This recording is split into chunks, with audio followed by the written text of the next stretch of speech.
बिस्मिल्लाहिर्रहमानिर्रहीम। अस्सलाम वालेकुम डियर स्टूडेंट्स, उम्मीद है कि आप सब खैरियत से होंगे। 10th क्लास कंप्यूटर साइंस की लेक्चर सीरीज़ में आज जो हमारा टॉपिक है वो है overview of data science life cycle. इससे प्रीवियस लेक्चर में हमने ये पढ़ा कि डेटा साइंस क्या होता है और ये जो फील्ड है प्रॉपर इसका मतलब क्या है, इसकी इंपॉर्टेंस क्या है और रियल लाइफ एप्लीकेशंस क्या है। अगर आपने वो लेक्चर नहीं देखा तो लाजमी देखिएगा। तमाम लेक्चर्स की जो प्लेलिस्ट है वो मैंने इस चैनल पे ऐड की हुई है और डिस्क्रिप्शन में उसका लिंक भी मौजूद है। इसके अलावा अगर आपको पूरी बुक के ईजी वर्डिंग में नोट्स चाहिए, क्योंकि बहुत सारे स्टूडेंट्स कहते हैं कि हमें शॉर्ट क्वेश्चन मार्क करवा दें और फिर बुक से याद करने में मुश्किल होती है, तो शॉर्ट क्वेश्चन उसके अंदर बने हुए हैं, एमसीक्यूज़ भी हैं, सॉल्व एक्सरसाइजेज भी हैं, एक्टिविटीज़ भी हैं और एडिशनल एमसीक्यूज़ और शॉर्ट क्वेश्चन भी हैं और लॉन्ग क्वेश्चन भी उसके अंदर मार्क्ड हैं। तो अगर आपको वो नोट्स चाहिए तो स्क्रीन पर नंबर चल रहा है, आप कॉन्टैक्ट कर सकते हैं। तो स्टार्ट करते हैं आज का टॉपिक, जिसका नाम है overview of the data science life cycle. Data science life cycle है क्या? ये एक लेंथी क्वेश्चन है और ये एक ही लेक्चर के अंदर कंप्लीट नहीं होगा, इसके मल्टीपल लेक्चर बनेंगे और कई लेक्चर्स के बाद जाकर ये कंप्लीट होगा।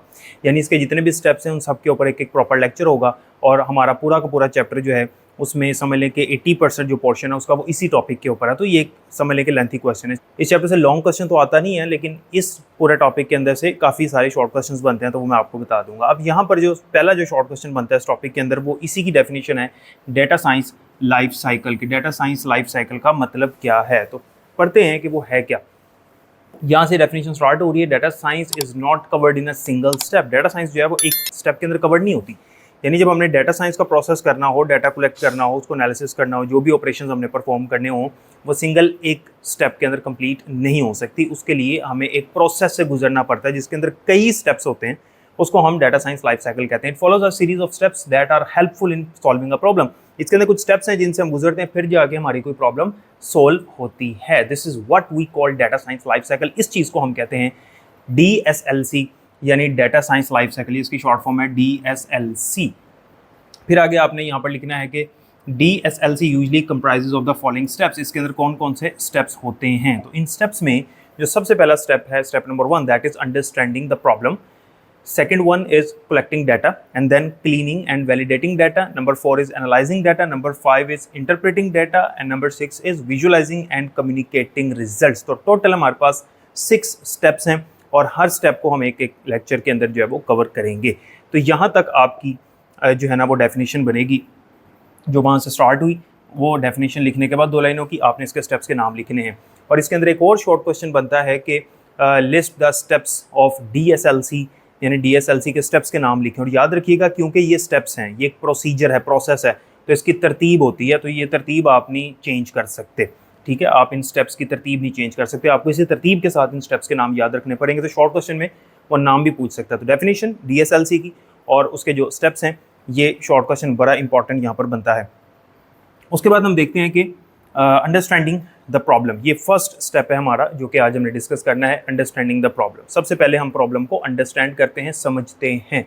जब भी हमारे पास कोई प्रॉब्लम आती है और हमने डेटा साइंस के अकॉर्डिंगली उसको सॉल्व करना होता है, तो हम क्या करते हैं, पहला काम ये करते हैं उस प्रॉब्लम को समझते हैं। अच्छा, यहाँ पर प्रॉब्लम से क्या मुराद है? आमतौर पे हम प्रॉब्लम को समझते हैं कोई परेशानी है, कोई टेंशन है, कोई मुसीबत है, लेकिन ऐसा नहीं है। यहाँ पर प्रॉब्लम का मतलब, कंप्यूटर साइंस के अंदर प्रॉब्लम का मतलब होता है कोई ऐसा टास्क जो हमने परफॉर्म करना है। ठीक है, कोई ऐसी हर्डल आ गई है जिसको हमने सोल्व करना है। ठीक है, anything that needs to be solved, कोई चीज़ जिसने भी सोल्व होना है उसको हम प्रॉब्लम कहेंगे। तो जब हमारे पास कोई प्रॉब्लम आती है, कोई टास्क आता है करने के लिए, हमने उसको सॉल्व करना है, तो हम सबसे पहले उस प्रॉब्लम को समझेंगे। That is called understanding the problem. Completely problem को समझना बड़ा ज़रूरी है, क्योंकि उसके बगैर फिर हम अगला काम नहीं कर सकेंगे। या अगर प्रॉब्लम को अच्छी तरह से या सही तरह से समझा नहीं है तो आगे जाके आपको प्रॉब्लम होगी। अब यहाँ पे वो क्या कहता है, वो कहता है कि before we start talking about collecting data, data collect करने से पहले, हमने पढ़ा था डेटा साइंस के अंदर बेसिकली डाटा की बात होती है, क्योंकि डाटा साइंस जो है depends on the collection of data. हमारे पास बहुत सारा डाटा होता है जिससे हम कलेक्ट करते हैं। तो डाटा कलेक्शन करने से पहले we have to understand the problem, हमें प्रॉब्लम को समझना होगा। So before we start talking about collecting data, it is necessary to clearly understand the problem under consideration. तो हमें ये वाला जो स्टेप है ये परफॉर्म करना होता है डाटा कलेक्ट करने से पहले। Understanding the problem is the most important step in DSLC। Problem को जो हम अंडरस्टैंड करते हैं, ये वाला स्टेप बड़ा इंपॉर्टेंट है। In case we do not understand the problem properly, ये लाइन जो अभी मैंने बताई कि अगर हम प्रॉब्लम को सही तरह से प्रॉपर्ली मुकम्मल नहीं समझेंगे या समझ नहीं पाए, we may collect the wrong data resulting in useless और रॉन्ग रिजल्ट्स। तो फिर हम रॉन्ग डाटा कलेक्ट करेंगे और जब रॉन्ग डाटा कलेक्ट होगा तो रिजल्ट भी ऑब्वियसली रॉन्ग होंगे। यहाँ तक इसकी डेफिनेशन बनती है, यहाँ तक जो मैंने आपको बताया। अच्छा, अब आगे इसको ज़रा एक्सप्लेनेशन इसकी देखते हैं। जब हमने प्रॉब्लम को समझना होता है ना, तो 3 बेसिक क्वेश्चंस होते हैं जिनके आंसर हमें मिल जाए तो प्रॉब्लम हम अंडरस्टैंड कर लेते हैं easily. Number 1, what are we trying to find out, हम क्या फाइंड आउट करना चाह रहे हैं, ठीक है। Number 2, why is this problem important, ये प्रॉब्लम इतनी इंपॉर्टेंट क्यों है, ठीक है। या हम कह सकते हैं कि हम इसको क्यों सॉल्व करना चाह रहे हैं, वजह क्या है। And number 3 is who will use the result, results कौन यूज करेगा, ये जो हमारे पास प्रॉब्लम को सॉल्व करने के बाद फाइनल रिजल्ट आएगा उसको यूज कौन करेगा। इसकी एग्जांपल भी देखते हैं, परेशान नहीं होना। तो प्रॉब्लम को अंडरस्टैंड करने के लिए सबसे पहले हमें आइडेंटिफाई करना होगा, शनाख्त करनी होगी, पहचान करनी होगी प्रॉब्लम की, मसले की, कंप्लीटली उसको डिफाइन करना होगा, ठीक है, कि प्रॉब्लम है क्या। ये हमारा पहला क्वेश्चन जो है ना कि what are we trying to find out, हम करने क्या जा रहे हैं, हम क्या चीज़ फाइंड आउट करने जा रहे हैं, हमने सोल्व क्या करना है, उसके लिए हमें आइडेंटिफाई करना पड़ेगा और प्रॉब्लम को डिफाइन करना पड़ेगा। अब यहाँ पर ये एग्जांपल भी मेंशन है, वो कहता है first we need to identify a problem, हमें सबसे पहले प्रॉब्लम को आइडेंटिफाई करना होता है। ये डेफिनेशन है, identifying and defining a problem की डेफिनेशन आ सकती है। तो first we need to identify problem that we want to solve using data, जिसको हमने डाटा के मुताबिक सोल्व करना है। डाटा कलेक्ट करने के बाद हमने जिस प्रॉब्लम को सोल्व करना है हमें उसकी शनाख्त करनी होगी। The problem can be related to our school, home, city और any area of life. Problem जो है वो किसी भी तरह की हो सकती है, हमारी लाइफ के किसी भी एरिया से हो सकती है, किसी भी फील्ड की हो सकती है। Where decisions are made based on information, मैंने आपको बताया था डाटा साइंस के अंदर हम डाटा कलेक्ट करते हैं और फिर उसके अकॉर्डिंगली फिर हम कोई डिसीजन करते हैं, कोई चीज़ डिसाइड करते हैं, कोई फैसला करते हैं। तो ऐसी प्रॉब्लम जिसके अंदर हमने डिसीजंस के मुताबिक जिसके अंदर हमने डिसीजंस लेने हैं अकॉर्डिंग टू द इन्फॉर्मेशन के मुताबिक। Once a problem is identified, जब वो प्रॉब्लम आइडेंटिफाई हो जाती है then we must define it clearly and simply, हम फिर उसको ईजिली डिफाइन कर लेते हैं। एग्जाम्पल क्या है, एग्जाम्पल में वो कहता है कि हमारे जो स्कूल के स्टूडेंट्स हैं, फॉर एग्जांपल, वो जब स्कूल में आते हैं तो जो स्कूल में एक्टिविटीज़ होती हैं, लाइक लेक्चर्स होते हैं, ब्रेक होती है, को करिकुलर एक्टिविटीज़ होती हैं, स्पोर्ट्स होता है, लाइब्रेरी का लेक्चर होता है, ठीक है। इस तरह से स्कूल में जो है वो साल में 1 या 2 दफ़ा ट्रिप पे जाते हैं और फिर जो है स्टूडेंट्स को छुट्टियां दी जाती हैं। तो स्टूडेंट्स जो स्कूल आने के बाद जो एक्टिविटीज़ परफॉर्म करते हैं उन एक्टिविटीज़ से खुश नहीं है, ठीक है। स्टूडेंट्स जब आते हैं तो बोर हो रहे हैं, खुश नहीं। तो ये एक प्रॉब्लम है। तो वो कहता है कि बजाय इसके कि हम ये कहें कि students are not happy, students खुश नहीं हैं, हम क्यों ना इसका सोल्यूशन ढूंढें। जब हमने सोल्यूशन ढूंढना होगा तो हम स्टेटमेंट को इस तरह से नहीं डिफाइन करेंगे या स्टेटमेंट इस तरह नहीं बोलेंगे, हम कहेंगे कि which school activities do students enjoy the most, school में कौन सी एक्टिविटी को स्टूडेंट ज़्यादा इंजॉय करते हैं। तो हमें पता चल जाएगा कि कौन सी एक्टिविटी को ज़्यादा इंजॉय करते हैं, तो फिर उस एक्टिविटी को स्टूडेंट्स तक पहुंचाएंगे, वो एक्टिविटी स्टूडेंट्स से करवाएंगे, तो ज़ाहिर है वो फिर इंजॉय करेंगे, स्टूडेंट्स फिर स्कूल आके खुश होंगे, ठीक है। तो ये वाला जो क्वेश्चन है ना, इसके अंदर हमने सोल्यूशन फाइंड आउट करना है। जबकि ये वाली जो स्टेटमेंट है ये जस्ट ये बता रही है कि स्टूडेंट हैप्पी नहीं है, बस इसके अंदर हम सोल्यूशन फाइंड आउट नहीं कर। तो स्टेटमेंट ऐसी होनी चाहिए, ठीक है, जिससे आपको पता चले कि प्रॉब्लम क्या है, हम करने क्या जा रहे हैं और हमने करना क्या है। इससे पता चल रहा है कि हमने क्या करना है, हमने वो एक्टिविटी तलाश करनी है जिसमें स्टूडेंट्स खुश होते हैं स्कूल के अंदर। व्हेन डिफाइनिंग अ प्रॉब्लम, और जब हम प्रॉब्लम को डिफाइन कर रहे होते हैं, we need to consider the following, हमें कुछ चीज़ें जो हैं वो मद्देनजर रखनी होती हैं। Use clear and simple words, इस प्रॉब्लम को सॉल्व करने से पहले आइडेंटिफाई करने से पहले क्लियर, वाज़िया और सिंपल सादे अल्फाज का इस्तेमाल किया जाता है, जैसे ये वाली स्टेटमेंट है, ठीक है, ये देखते ही पता चल रही है। Focus on one specific question, किसी एक स्पेसिफिक क्वेश्चन के ऊपर फोकस करेंगे। जैसे यहाँ पर एक स्पेसिफिक क्वेश्चन है और वो क्या है, कौन सी एक्टिविटी को इंजॉय करते हैं, ठीक है। अवॉइड अनक्लियर और जनरल टर्म्स, जो अनक्लियर, जो गैर वाज़िया टर्म्स होती हैं, गैर वाज़िया अल्फाज होते हैं, वो इस्तेमाल नहीं करने के, हमें खुद ही समझ ना आए। और यहाँ पर उसने लिखा है कि a good problem is one that can be answered bye collecting and analysing data. Good problem वो होती है जिसका आंसर मिलता है हमें डाटा कलेक्ट करने के बाद और उसको एनालाइज करने के बाद, यानी उसका तज्जिया करने के बाद, उसके ऊपर वर्किंग करने के बाद। अच्छा, प्रॉब्लम जब डिफाइन हो जाती है तो फिर हम उसका ऑब्जेक्टिव जो है ना वो सेट कर लेते हैं, मकसद जो मैंने भी आपको बताया, what we are trying to find out, यानी हम प्रॉब्लम को आइडेंटिफाई करते हैं, डिफाइन करते हैं, प्रॉब्लम है कि हमने करना क्या है वो हमने कर लिया। अब दूसरा क्या था, why is this problem important, ये प्रॉब्लम इंपॉर्टेंट क्यों है, मकसद क्या है, ऑब्जेक्टिव क्या है। तो ये जो स्टेटमेंट लिखी है ना, यही यहाँ पर हम कर रहे हैं, सेटिंग क्लियर ऑब्जेक्टिव, उसका मकसद डिफाइन करना कि हम ये काम क्यों कर रहे हैं। तो अभी जो मैंने प्रॉब्लम आपको बताई कि स्टूडेंट कौन सी एक्टिविटी में ज़्यादा इंजॉय करते हैं, मकसद क्या है इस प्रॉब्लम को सॉल्व करने का? मकसद ये है कि स्टूडेंट्स का दिल लगे, स्टूडेंट्स जो हैं वो स्कूल में खुश हों, ठीक है। क्योंकि मसला ये था, प्रॉब्लम ये थी कि स्टूडेंट्स हैप्पी नहीं है, तो वो खुश किस तरह से होंगे, ये हमारा ऑब्जेक्टिव है। Once we identified and defined the problem, we must decide what we want to achieve. हमें डिसाइड करना होगा कि हम क्या अचीव करना चाह रहे हैं, क्या हासिल करना चाह रहे हैं, हमारा मकसद क्या है, हम क्यों ये रिजल्ट चाह रहे हैं। These are called our objectives. इनको हमारा ऑब्जेक्टिव कहा जाता है, which help in guiding the result of the data science process, जिसके अंदर हमें फिर डाटा साइंस का जो प्रोसेस है उसमें नेक्स्ट स्टेप्स के अंदर हेल्प मिलती है।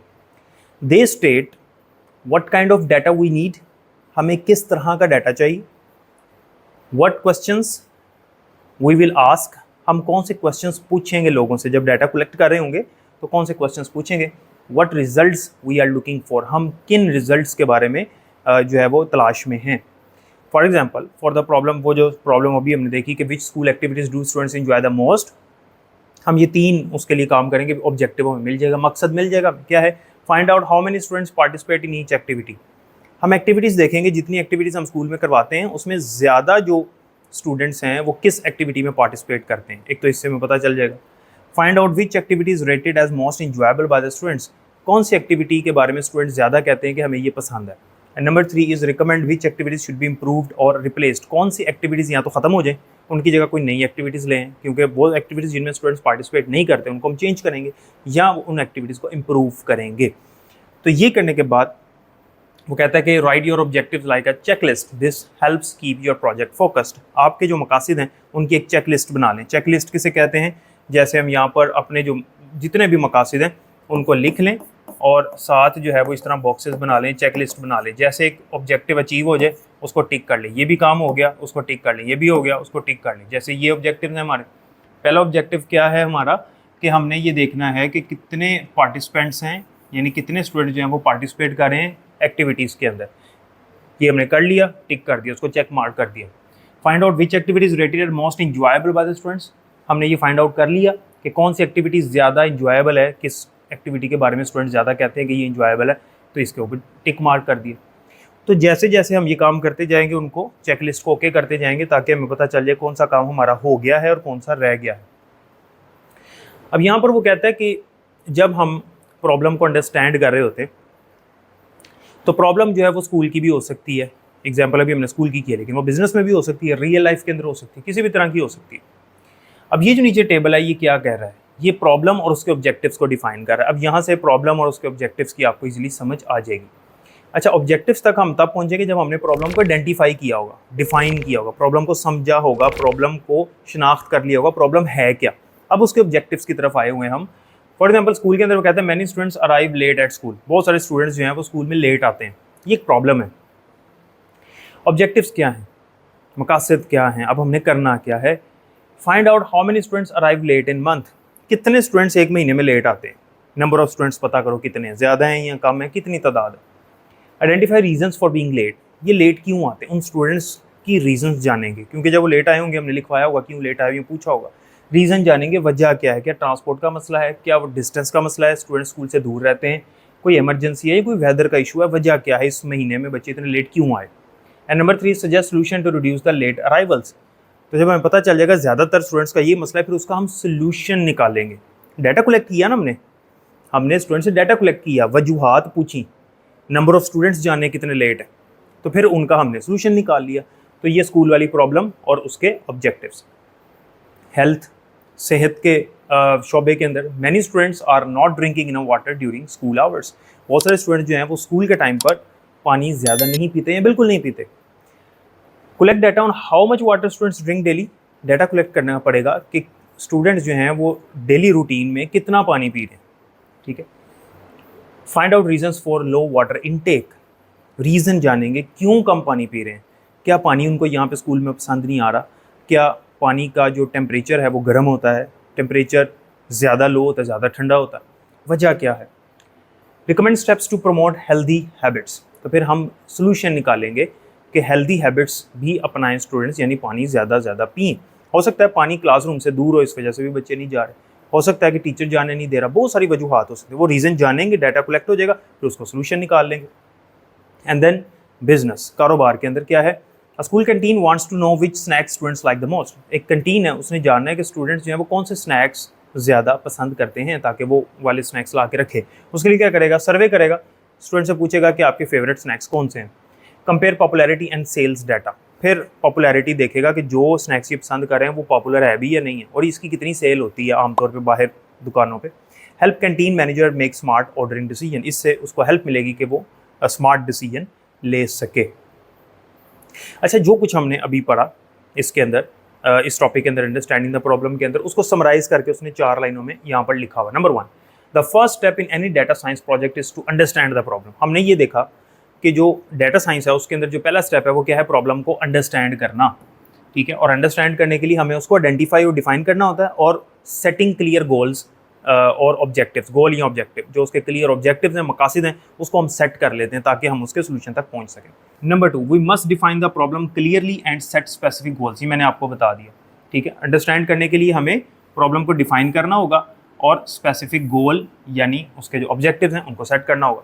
फिर हमने देखा कि जो गुड प्रॉब्लम होती है वो सॉल्वेबल होती है, यानी वो प्रॉब्लम जिसका गोल भी क्लियर होता है और हर चीज़ उसकी हमें समझ आ जाती है, हम उसको अंडरस्टैंड कर लेते हैं और डाटा कलेक्ट करने के बाद एनालाइज करते हैं उसको, तो फिर उसका हल निकल आता है। ऐसी प्रॉब्लम गुड प्रॉब्लम होती है। और नंबर 4 पे हमने पढ़ा कि clear objectives help in collecting the right data and reaching useful results. जो क्लियर ऑब्जेक्टिव होगा, हमारा मकसद होगा डाटा का सही, तो फिर उससे हम सही नतीजे पर निकल जाएंगे और सही डाटा कलेक्ट भी करेंगे, जैसे हमने यहाँ पर पढ़ा। ठीक है, ये प्रॉब्लम क्लियर थी, हमने उसके ऑब्जेक्टिव्स निकाले, ऑब्जेक्टिव्स तक पहुंच जाएंगे तो हमें उसका सोल्यूशन मिल जाएगा। इसी तरह हमने यहाँ देखा और यहाँ पर देखा। उम्मीद करते हैं इस टॉपिक की समझ आ गई होगी। इसमें आपने चूँकि शॉर्ट क्वेश्चन याद करने हैं, तो जैसे मैंने पहले आपको बताया कि DSLC की डेफिनेशन, ठीक है, उसके बाद इसके स्टेप्स के नाम आपने याद रखने, अंडरस्टैंडिंग द प्रॉब्लम की डेफिनेशन और identifying and defining the problem, जो कि यहाँ से लेकर यहाँ तक आपने कर लेनी है। उसके बाद सेटिंग क्लियर ऑब्जेक्टिव्स, जो कि यहाँ से स्टार्ट हो रही है और उसके क्वेश्चंस तक, जो क्वेश्चन है यहाँ तक ये होगा। उसके बाद जो है ये बाकी एक दफ़ा बस पढ़ लीजिएगा, बाकी सारे शॉर्ट क्वेश्चंस जो मैंने आपको बता दिए। नेक्स्ट लेक्चर इंशाल्लाह जो है इसका सेकंड स्टेप का होगा। तब तक के लिए मुझे इजाज़त दे, अपना बहुत ख्याल रखिएगा। अल्लाह हाफिज़।